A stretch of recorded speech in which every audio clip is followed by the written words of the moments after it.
காலையில் எழுந்துச்சி லஞ்ச் செய்யணும், குழந்தைக்கும் சாப்பாடு ஊட்டணும் அப்படின்னு நினச்சிங்கன்னா இந்த மாதிரி ஒரு சிம்பிளான பருப்பு சாதம் செஞ்சு கொடுங்க. உங்களுக்கு வேலை மிச்சமாயிரும். வாங்க எப்படி செய்கிறதுன்னு பார்க்கலாம்.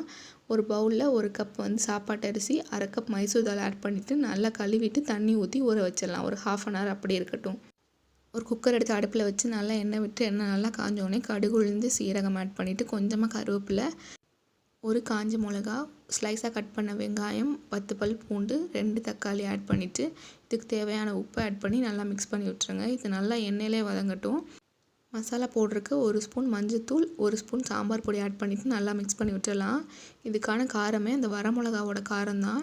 அதனால் நீங்கள் குழந்தைங்களுக்கும் கொடுக்கலாம். 1 கப் அரிசிக்கு 3 கப் தண்ணி ஆட் பண்ணி அரிசியும் கழுவி ஆட் பண்ணிவிட்டு குக்கரை மூடி போட்டு க்ளோஸ் பண்ணிவிட்டு 5 விசில் வர வரைக்கும் வெயிட் பண்ணிடலாம்.